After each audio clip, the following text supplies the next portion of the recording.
Yo tout le monde, j'espère que vous allez bien, je vous reprends 21 février 11h30. Donc ce matin qu'est-ce que j'ai fait du coup, bilan etc. Là je suis en train d'appeler Airbnb pour essayer de solder le problème. Parce qu'hier ils m'ont appelé vers je sais pas quelle heure, mais il était un peu trop tard ici à Dubaï, il était quasiment minuit donc j'ai pas répondu. Et j'étais en soirée, enfin la fameuse soirée que je vous ai dit hier. Franchement soirée hyper intéressante, hyper cool, rencontrer grave de bons profils, c'était vraiment hyper cool. Donc trop bien. C'est principalement des entrepreneurs français qui venaient s'expatrier à Dubaï. C'était vraiment trop intéressant d'échanger, de parler avec eux. Donc voilà, là j'attends l'appel de Airbnb, j'ai la petite musique de fond et j'espère qu'on va pouvoir solder le truc parce que il faut absolument que j'ai une réponse pour savoir quoi faire. Après j'ai une consultation à midi avec un coach qui souhaite du coup parler physiologie et comment optimiser la physiologie de son athlète justement après la prépa, en post-prépa, aider à récupérer quels sont les marqueurs que l'on peut checker, etc.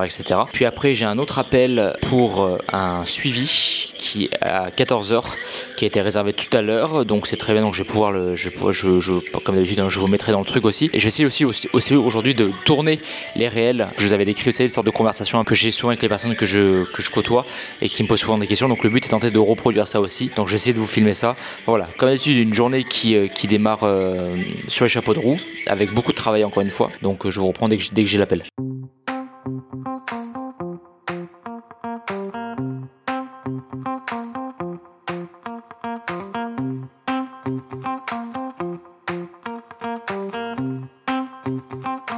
Ou est-ce que vous avez déjà tout sous les yeux?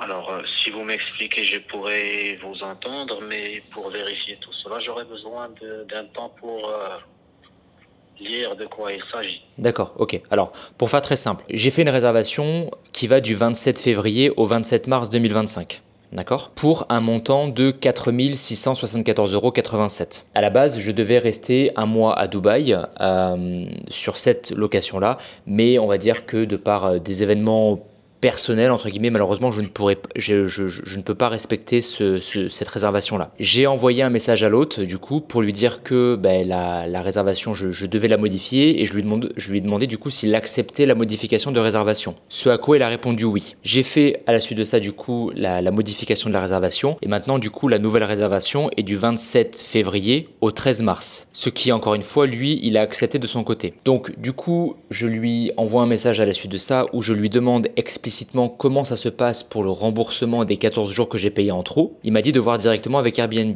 Et en sachant que j'ai l'accord de l'hôte pour le remboursement, j'ai Airbnb du coup qui me renvoie un message et qui me dit que l'hôte en question n'accepte pas le remboursement. Et du coup, je me retrouve à être dans une situation délicate puisque le problème c'est que je me retrouve à avoir un remboursement que je ne peux apparemment pas percevoir pour une raison qui m'échappe. Et donc du coup, Airbnb m'a proposé du coup de faire une annulation complète de la réservation, car comme c'est spécifié sur la politique de l'hôte, la politique de remboursement de l'hôte, lorsqu'on fait une annulation avant la date que lui nous impose, qui pour moi est le 22 février, on peut avoir un remboursement à 100% de la prestation qui a été payée. Sauf que le problème, c'est que quand je fais justement cette demande de remboursement-là, ça ne me met pas le remboursement complet, donc du coup des 4 674, mais ça me met un remboursement partiel de 2 700 €. Et c'est ça que j'ai du mal à comprendre, parce que selon ses conditions à lui, en sachant que la demande de modification et la demande de remboursement doivent être faites avant le 22 février et on est le 21 février, quand je fais une simulation de cette demande de remboursement là, j'ai que un remboursement partiel et j'ai pas la totalité qui m'est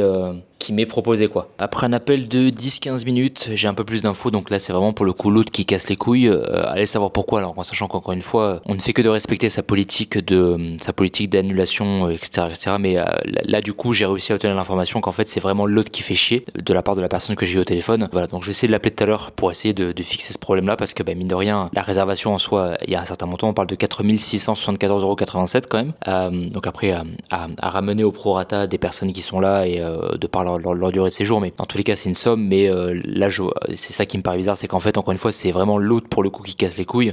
Qu'est-ce qu'est une prépa? Déjà c'est une phase dans laquelle on se met en termes de besoins énergétiques en déficit calorique, Ok. dans le but d'atteindre une condition physique non saine. On va à l'encontre de l'homéostasie, je crois qu'on appelle ça. Oui, l'équilibre si tu veux, oui.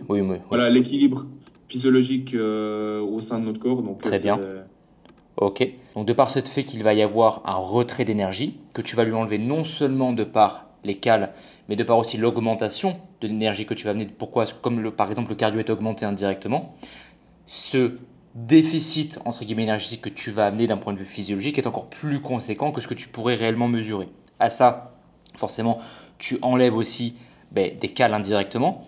Et à ton avis, qu'est-ce que le retrait de cales va amener? Bien que les macronutriments soient vraiment la base du fonctionnement de toute physiologie, parce que par exemple les protéines vont amener les acides aminés dont on a besoin pour la thyroïde, pour la digestion, pour tout ce que tu veux, etc., etc. Indirectement, tu vas aussi avoir moins de carbs à disposition. Donc on sait que c'est important, par exemple, que les carbs sont importants pour la fonction thyroïdienne. Pour rappel, tu as 3 enzymes qui vont convertir la T4 en T3. Tu as la DO1 et la DO2 qui sont principalement là en charge pour convertir la T4 en T3, mais tu vas également avoir la DO3 qui, elle, est un peu une sorte de mesure, un peu de précaution, dans le sens où pour éviter qu'il y ait trop de T3 à disposition, indirectement, parce qu'on sait que trop de T3 à disposition, ça peut entraîner dans un état physiologique qui est compliqué. D'accord ? Et indirectement, ces deux enzymes-là, la DO1 et la DO2, elles ont besoin d'une quantité de carbs qui est simplement astronomique pour réellement fonctionner. D'accord ? Et de par tout ça, tu comprends qu'on peut vraiment parler de chacune des fonctions de physiologie. Okay. De par cet apport de cales qui va baisser, du coup, tu vas encore une fois avoir moins de magnésium, moins de vitamine D, moins de vitamine C, etc. etc. D'accord ? Et indirectement, n'oublie pas que les micronutriments, eux, sont vraiment hyper importants pour une physiologie qui se doit de rester en santé. Quand tu veux indirectement préparer ton athlète au post-compète, ça se prépare pendant le fameux off-saison. Sauf que ce n'est pas les petites recommandations santé de magnésium que tu vas avoir à 250 mg, 300 mg qui vont vraiment changer quelque chose. Puisque ça, encore une fois, n'oublie pas que c'est toujours le contexte de la personne qui va justifier, encore une fois, l'utilisation la posologie que tu vas mettre par rapport à un complément ou par rapport à la diète que tu vas avoir en question. Le système hépatique, entre guillemets, est-ce que ça comprend le système digestif? Oui, alors le hépatique peut faire partie du digestif parce qu'indirectement, vu qu'il sécrète des enzymes aussi au passage, forcément oui, ça peut oui. Ce qui est plus capable de métaboliser suffisamment les micronutriments. Je crois qu'il y a des micronutriments qui passent par le foie aussi, non? Oui, bien sûr. Ok, donc problème digestif, problème hépatique, ok. Là, c'est une personne qui m'a pris pour un appel pour parler du suivi. Et dedans, elle me dit « Demande de coaching pour alimentation à la suite de troubles intestinaux, produits avec des lactoses, sauce tomate. Trop de fibres égale toilette en urgence récurrent, pas de fromage qui passe sauf la mozzarella. Je suis très sensible et j'ai toujours le ventre gonflé malgré tout. » Donc de ce que je peux comprendre en tous les cas, c'est que ça a l'air d'être des problèmes digestifs. Et on va voir ce qu'on peut faire du coup pour aider cette personne. Du coup, je t'écoute, dis-moi tout. En fait, je vous appelle surtout c'est parce qu'en fait, moi, j'ai beaucoup de problèmes d'intestin, etc. En fait, je suis vraiment gêné, toujours gonflé. En fait, le matin, je le vois direct. Au réveil, j'ai le ventre plat. Et malheureusement, quand je mange du pain, j'ai remarqué que j'ai beaucoup mon ventre qui gonfle parce qu'en fait, j'ai déjà des problèmes au niveau de tout ce qui est lactose, etc. Donc, tout ce qui est fromage blanc, etc. J'évite. Tout ce qui est fromage, j'évite de trop en manger parce que sinon, j'ai mal au ventre. Pareil pour tout ce qui est légumes. D'accord. J'ai beaucoup de sensibilité. Donc, je pense que ça vient de là. Alors, quoi précisément, je pourrais pas vous dire. Est-ce que tu sais combien de calories tu manges par jour à peu près en moyenne ou pas du tout? Ouais, je pense que je suis aux alentours de 2800, je pense. Combien? 2800? Actuellement 2800. Ok, ça marche. En termes de pâtes, est-ce que tu sais combien de pâtes tu fais en moyenne à peu près par jour? Ouais, à peu près, je vais te dire ça. Attends, je regarde juste sur ma montre, je te dis ça tout de suite. Pas de souci. Il est 5 heures. J'ai passé l'après-midi avec Airbnb au téléphone. Donc bon, maintenant c'est réglé. Donc là, ils m'ont remboursé à 100% du coup grosso modo des 4700 que l'autre nous devait. Donc là, je vais dans un café pour bouger un peu, ça va me faire du bien. Et là, vraiment, grosse session de deep focus. Sachant que demain, j'ai 3 podcasts à tourner avec Antonin, donc je dois préparer les 3 podcasts. Je voulais tourner les réels aujourd'hui, mais du coup, je ne pourrais pas parce que forcément, j'ai perdu beaucoup trop de temps. Et cet ascenseur, il met 47 ans à venir comme d'habitude. Donc ouais, là, il faut que je prépare les podcasts, ça c'est vraiment le plus urgent. Après, j'ai 2-3 mails auxquels je dois impérativement répondre. J'ai aussi quelques messages sur WhatsApp auxquels je dois répondre. Et j'ai toujours pas avancé sur le webinaire avril. Il faut vraiment que j'avance dessus aussi parce que sinon ça va être un peu compliqué. Et il faut aussi que j'avance sur trop de trucs. Sur la formation, sur les podcasts que je dois relancer impérativement. Donc voilà. Et pourtant, je vous le dis, je suis vraiment hyper organisé, mais c'est juste que le problème, c'est que des fois, il y a des choses qui font que malheureusement, ça ne vient pas. Ça ne vient pas du tout. Donc, c'est ça en fait qui fait indirectement perdre du temps. Et encore une fois, bienvenue dans les coulisses. Voilà, donc là, j'attends l'ascenseur. Je ne sais pas si je vous l'ai déjà dit, mais ça, les ascenseurs dans les tours, c'est vraiment une plaie parce que vous les appelez, ils mettent 40 ans à venir, surtout s'il y a beaucoup de personnes, etc. C'est un enfer. En vrai, c'est un enfer. Au passage, ça me fait penser parce que je suis toujours en train. J'en peux plus. Je suis toujours en train d'attendre l'ascenseur. N'hésitez pas à vous abonner, liker, partager, enregistrer, commenter à vous abonner à la chaîne YouTube, mettre la cloche, etc. Pardon, à chaque fois, je pense vraiment pas à le faire, mais pensez à le faire, c'est ce qui va donner encore une fois l'élan pour le reste. En plus, j'y pense sur les podcasts, à aucun moment j'ai dit, je crois, pensez à vous abonner, etc. Enfin bref, ça va très bien se passer. Ça va très bien se passer. Encore une fois, c'est le… Ah, c'est bon, il est là. C'est le métier qui rentre, comme on dit. Si y a des choses que vous souhaitez que je vous montre ou quelque chose, si vous voulez voir quelque chose de spécifique en vidéo, n'hésitez surtout pas à le dire, parce qu'encore une fois, c'est mon quotidien de tous les jours. Donc si jamais vous avez la moindre suggestion, n'hésitez surtout pas à le dire en commentaire.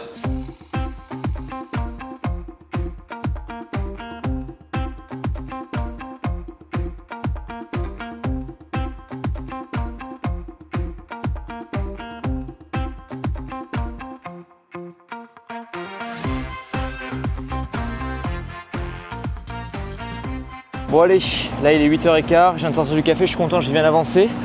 Donc j'ai travaillé sur les podcasts que je dois faire demain avec Antonin. J'en ai aussi profité pour réserver le Airbnb, le nouveau Airbnb. J'ai réservé un beau Airbnb qui est à 20 minutes de la salle que l'on a, là où on va. 20 minutes à peine à pied, c'est très bien. 10 minutes du Bourges, donc c'est vraiment super. Là je rentre à l'appart, je suis pas loin, là je suis même pas à 30 secondes. J'en profite pour, on va aller manger un peu parce que là, je vous le dis vraiment, j'en peux plus. Hein. J'ai le cerveau, il est très, il en peut plus. Hein. Vraiment là, il faut vraiment que je recharge entre guillemets. Pour ceux qui font des grosses sessions comme ça de travail, etc. C'est vrai que c'est vraiment pas évident, honnêtement. La soirée est très loin d'être finie. J'ai encore des mails à répondre, j'ai des messages de la part de la CM auxquels je dois répondre aussi. J'ai aussi des messages de la business manager à laquelle je dois répondre. Je dois aussi lui envoyer le webinaire sur les femmes enceintes qui sera là en mars. Donc il faut qu'elle termine la page de vente avec les extraits du webinaire en question. Bonjour.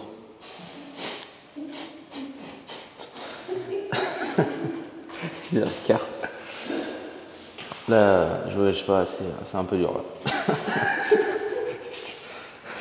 Là, c'est un peu compliqué, faut pas le cacher. Hein? Qui a allumé la lumière? Ah ouais. Là, c'est compliqué. Mais ça va très bien se passer. Ben là, on est parti, hein. Marche, cardio, pas à jeun. Très grosse journée pour moi. Pour toi aussi, non? Non. Voilà, j'ai regardé les bilans. Non, pourquoi tu regardes les bilans quand tu te lèves? Bah, ouais. C'est plus de mal que tu fais. Ça va bien se passer, ça va très bien se passer. Et voilà quoi. Donc gros cardio et après là, une journée qui s'annonce assez busy parce qu'il y a les bilans et après aujourd'hui il y a les 3 podcasts à tourner. Donc avec Antonin. Donc non, il faut que j'aille au studio à 3h jusqu'à 17h, parce que c'est 4h directement. –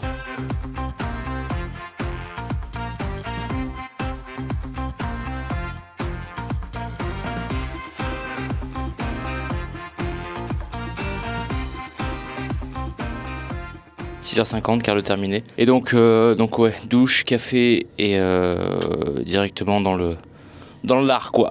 Let's go. Ouais, exactement. Bon, je vous montre un peu la vue. Hop. Franchement, il y a pire. Hein. Après, il faut aimer l'urbain quoi. Bon, allez, du coup, on est parti. Il est quasiment 2h20. Là, je vais au studio de podcast. Ce matin, bon, du coup, classique, hein, comme vous l'avez vu, les bilans, machin. Je suis content parce qu'on va attendre du coup 3 podcasts avec Antonin normalement. Le premier sur la façon dont la prise de chimie impacte le système antioxydant, etc. Et que c'est, encore une fois, c'est la genèse de la prise en charge d'autochimie. On va également parler de comment la prise de chimie impacte un bilan lipidique et pourquoi. Donc on va parler de LCAT, c'est tout ce qui est lécithine, cholestérol, acyltransférase et donc du coup c'est la CETP, c'est la cholestérol éthyle transport protéine, stérile pardon, transport protéine, qui joue encore une fois un impact majeur sur le pourquoi du comment la chimie impacte le bilan lipidique. On va essayer également parler du fait que la prise androgène réduit encore une fois la sensibilité des récepteurs au HDL. Enfin voilà, on va parler de beaucoup de choses. Donc je suis content de vous proposer ça, je suis vraiment content. Entre temps, avant qu'il arrive, je vais tourner 2-3 contenus pour le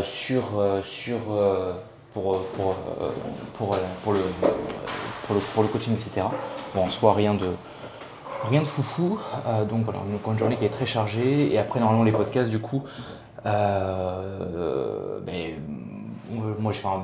de mon côté, j'irai boire un café et pouvoir aller continuer de travailler sur les bilans, etc. quoi. Voilà, donc une grosse journée. J'ai encore une tête de gros fatigué, mais bon, après ça, c'est pas très grave.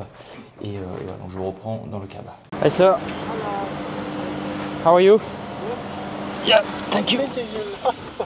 No, that's fine, Eurasia. I don't know why the app put me in here, but I was. It's showing JD Malan. Yeah, that's fine, Eurasia. Exactly. Yeah, the app showed me on the opposite way actually, but that's fine.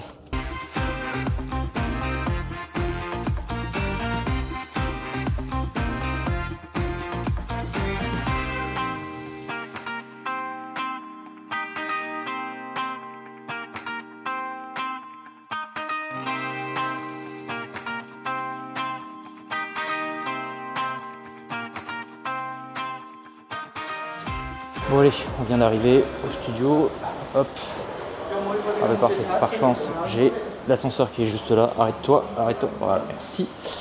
Allez, on va au 10, bon le studio je vous le présente pas, hein, vous le connaissez déjà. Putain mais j'y pense, il fait chaud là, enfin je trouve que ça commence à taper vraiment sévère. Putain j'ai le tête, oh vraiment, alors déjà alors autant j'ai la barbe longue, ça me dérange pas parce que je suis un peu dégarni au niveau des joues, même si j'ai réussi à rattraper le truc. Avec la supplémentation etc, autant les cheveux, waouh, c'est vrai que ça fait longtemps que je m'étais pas vu avec les cheveux entre guillemets aussi longs. Au passage je vous ai pas montré, hein, donc tenue classique, un t-shirt noir avec un pantalon noir et des mocassins beiges, hein. Très classique, très classique, mais ça fait le taf pour cette fois et voilà, donc 10, hop, voilà, normalement on va là. Et on est parti. Donc ouais, il me tarde de faire ces podcasts là parce que on va vraiment faire rentrer dans le vif du sujet, dans le truc deep, de chez deep. Donc c'est vraiment cool et je suis hyper content quoi. Bon, et bien sûr, il fallait forcément qu'il y ait une couille. Je me suis trompé de studio, putain. J'étais tellement endormi quand j'ai fait la réservation que j'ai réservé, j'avais un œil à moitié ouvert sur deux.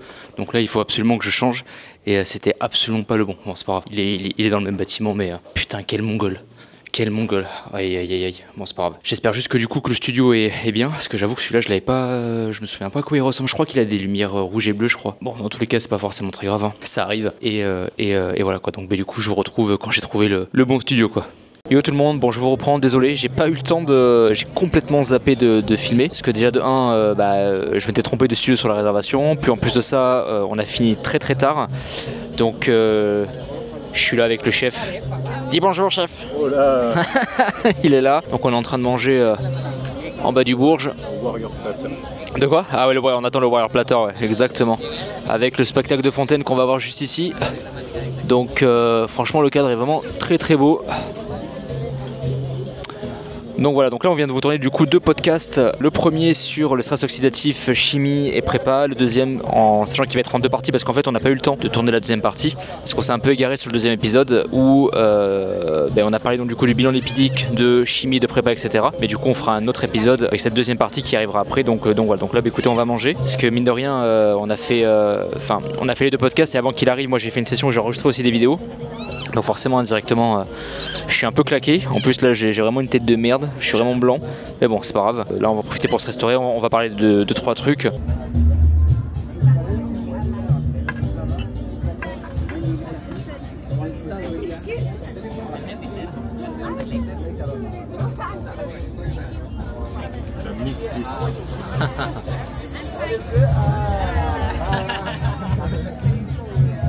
Voilà. Vas-y, non, vas-y mon chef. Tac. T'inquiète, merci. La purée, moi je suis.